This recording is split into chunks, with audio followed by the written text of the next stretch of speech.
Hey guys, welcome back to my channel. Today I'm going to be doing something a little bit different. I'm going to be talking all about DIYs that you can do during Ramadan to make it really fun for your kids. Now I know this is a little bit of a different video for me, but as Ramadan comes around, I want my kids to know that it's a real special time for them. In our house we talk about a lot of different religions and cultures, but I want my kids to know that Ramadan is something really special for Muslims. I've got some really great ideas in this video for you to help your kids understand all about Ramadan. My kids are 2, 5, and 8, so these activities are all appropriate for that age range. Now, I do want to caveat this by saying I don't want Ramadan to be like a very commercial holiday, but there are fun things that you can do to help your kids understand Ramadan. Hi, I'm Hannah. I'm a mom of 3 kids who taught herself how to DIY, and I'm here to show you how to make your house beautiful and function great for your family. I always like to decorate my house for Ramadan, and there's so many different ways to do this. In the past, I've done a really cute Washi Masjid on our wall. So I just took a corner of our house that was blank and I made a washi tape Masjid, and this was really easy to do. I used black washi tape and I got these peel and stick decals, and they were so affordable. It was just like $30 for this whole little project. I even got my son involved and he helped me stick all the decals and the tape on. Now this is really great because it kind of brings that like aspect of the masjid into your home. You want the kids to feel like, you know, they can't go for Tarawih every night, right? But you want them to feel like there is some part of that element in their home. And this is a really great place to have a reading nook. So I always like to set up a basket for my kids with all our favorite Ramadan books. And I will link them below, but I'll show you a few of them too. Okay, so these are some of my favorite Islamic books. We've collected these over the years, but they make a great gift for Ramadan and for Eid. And I always love to read these all year round for our kids. So I'm gonna start first with the Hassan and Anisa series. So this is just about a brother and a sister, and there's a few different ones. I also have the Ramadan and Eid ones, but basically it's about a brother and a sister, and they're just learning about Islam. So they live in a Western society, and you know, in this one, you know, the little girl learns that she has to put her hijab on before they go to the masjid, and they do their wudu, and you know, they just have a really nice time with their parents learning about the masjid. So yeah, this is a great series. My kids love it so much. One of my all-time favorite books for my kids has been this book. So I love both these books by the same author, Omar Khwaja.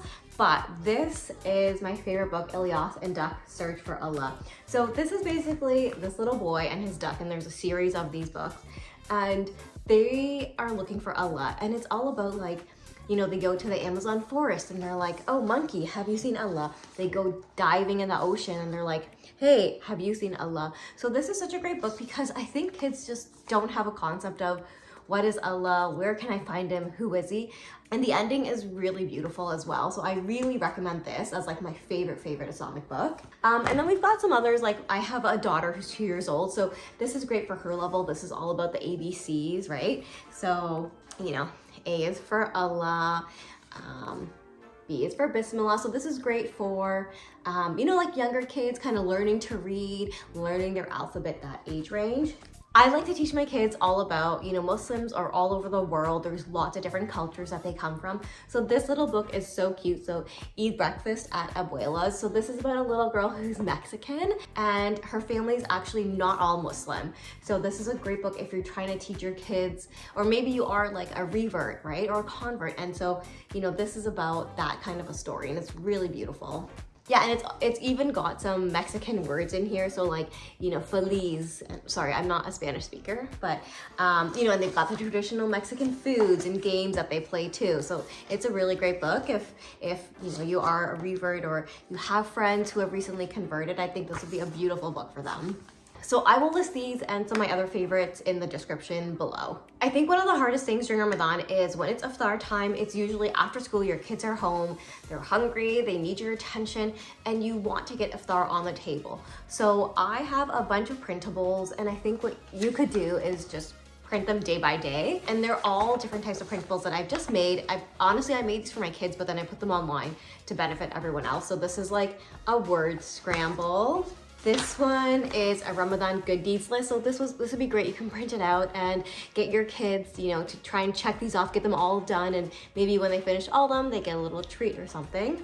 And then I've also got tons of coloring pages because, you know, your kids might be younger. Like I said, I've got the age range in my home. So I've got tons of coloring pages as well. So I will link that below. And also, like, I'll be putting up more this year. I'm making more new ones because my kids have already seen these. So I love doing printables for my kids just to keep them busy. They honestly love to color. You could put them into a little booklet if you wanted to, like bind them or put them into a folder. It's really up to you. We have been trying to teach our kids the 99 names of Allah. So we actually got this game. Let me show it to you. So we got this game and this comes in a few different parts. So I have part 1 downstairs, but this is basically the 99 names of Allah. And it's a matching memory game. So it's like one of those games where you put down all the cards face down and then you and your kids have to match them. There's probably different ways that you play. You could also play with charades, but basically you've got, you know, like this one card and you have to match Al-Ghafur with the corresponding card. And what's great is the corresponding card, Al-Ghafur for English, has the English.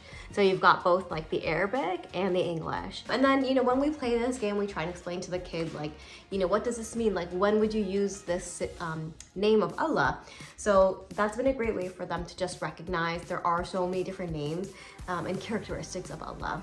A couple years ago, I made a really fun Ramadan advent calendar. I really love those little Christmas villages. You know, you see them and they're sparkling and they got the lights. Well, I wanted to make something that was Ramadan inspired. So I made this printable Ramadan calendar, and again, it's downloadable off my blog. It's free, and all you have to do is just, you print it on cardstock, then you cut it out, and then you can hang it anywhere. You could put it on a fireplace mantle, you can hang it from a stick. Like, I've done different variations of this throughout the years, and inside you just put little good deeds that your kids can do. So you can make them up. I've got like this list, right? So you could cut this list up of good deeds, put them in there. You can put little treats in there. It's really fun. Every day my kids love to come home from school and they open it up and they read it, and it actually inspires them to do things they normally wouldn't do. Like, I know one of them in there is, you know, Allah loves it when we are tidy. Let's pick a room to tidy up. And they actually do it, like, because it's part of the advent calendar. And there's lots of different ways that you can decorate your home. You don't have to go all out. I've also got the Ramadan banners, like I use those throughout the year. Sometimes I do balloons. I haven't got my decor up yet. I'm still trying to figure out what I'm gonna do this year. But follow me on Instagram if you wanna see what I end up doing. We also got these really cute inflatables this year. We have a very small yard because we live in a townhouse, but I got these really cute inflatables and I think they're just so fun. You know, you can reuse them every year for when Eid comes around, and like, we actually keep them up for all of Ramadan, but it's really a fun way to like invite the conversation from your neighbors as well, because we want our neighbors to know, you know, we're Muslim and we're celebrating Ramadan. So we want you guys to, you know, also like ask us questions, like let's get involved. And going alongside that, I always put up a Ramadan wreath on my door. I think it's just a nice, you know, kind of personalized touch, because I keep a wreath for like Christmas and spring and the summer, and I think I should really have one for Ramadan too. One thing that's become a tradition for our family, which I will do again this year, we actually started during COVID, is our Ramadan food baskets.